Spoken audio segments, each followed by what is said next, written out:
সেদিন তুমি আমার চটি ধরনি, কিন্তু আজ আমার জুতো হাতে নিয়ে তোমায় ক্ষমা চাইতে হবে।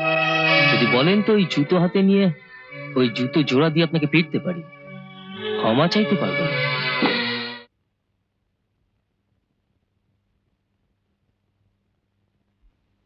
তপতিদের বাড়িতে তুই শোভনকে ওভাবে অপমান না করলেই পারতিস। ও আমাকে অপমান করবে আর আমি ওকে ছেড়ে দেবো? ও মোটেও তোকে অপমান করেনি। তুই একটা সামান্য ড্রাইভারকে নিয়ে এমন বাড়াবাড়ি করছিলিস। যা করেছি বেশ করেছি। না, বেশ করিসনি। শোভন বলছিল ও তোকে ফাংশনের দিন টাইট দেবে। কি বলছো তুমি? তুমি না গাইলে রেখা নাচবে কি করে? নাচবে কি করে তার আমি কি জানি?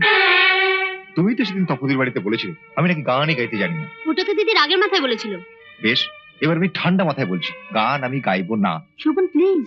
সেদিন তুমি তোমাদের বাড়ির ড্রাইভারের সামনে আমাকে অপমান করেছিলে, আর ওই শালা ড্রাইভারও আমাকে তোমাদের বাড়িতে অপমান করেছিল। আজ আমি সবকিছু শোধ তুলবো। শোভন, ছেলে মানুষই করো না, হাউসফুল হয়ে গেছে। তুমি না গাইলে? ঠিক আছে, তোমাদের ড্রাইভারকে ডেকে আনো, ওর সঙ্গে আমার পায়ে ধরে ক্ষমা চাইলে তবে আমি গাইবো।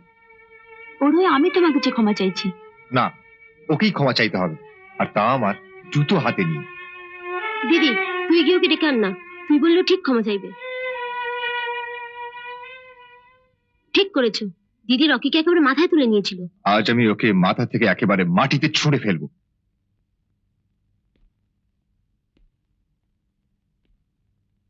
আমাকে হঠাৎ এই মেকআপ রুমে নিয়ে এলেন কেন?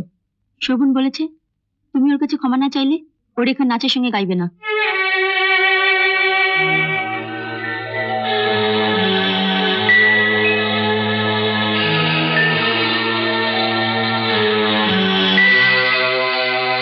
সেদিন তুমি আমার চটি ধরনি, কিন্তু আজ আমার জুতো হাতে নিয়ে তোমায় ক্ষমা চাইতে হবে। যদি বলেন তো ওই জুতো হাতে নিয়ে ওই জুতো জোড়া দিয়ে আপনাকে পিটতে পারি, ক্ষমা চাইতে পারবো না। কি বললে? বললাম আপনি গান করুন চাই না করুন, আমি ক্ষমা চাইতে পারবো না। আপনি জুতোটা পরে ফেলতে পারেন। রকি, তুমি ক্ষমা না চাইলে? সীমাদি, আপনি আমাকে বলছেন? বুঝতে পারছি, কিন্তু ও যদি গান না করে? আপনি যদি বলেন তাহলে ছোট মিম সাহেবের নাচের সঙ্গে আমি গিয়ে দিচ্ছি। কে? তুমি গাইবে আর সেই গানের সঙ্গে আমি নাচবো? তুমি একা কেন, দর্শকরাও নাচবে। প্লিজ রকি, ক্ষমা চেয়ে নাও। বললাম তো আমি পারবো না।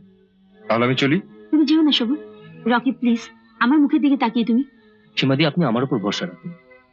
ওই দরজা খুইলা দেখুম যারে করুম তারে বিয়া, এই গানটা তো, ওটা আমি গেয়ে দেবো। এই গান তুমি শুনলে কোথায়?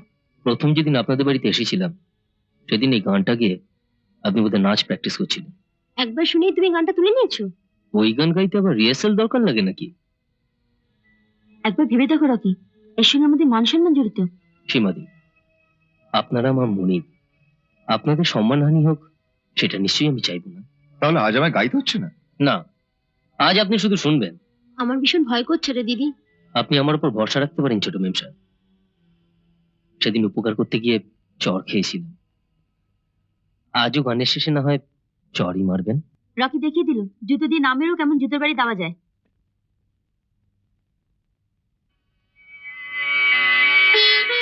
সত্যি রকি, তুমি আজ আমায় অবাক করলে। আমি তাহলে যাই। এটা আবার জিজ্ঞাসা করছো? এই যাওয়াই যেন তোমার শেষ যাওয়া হয়, আর আমাদের বাড়িতে আসতে হবে না।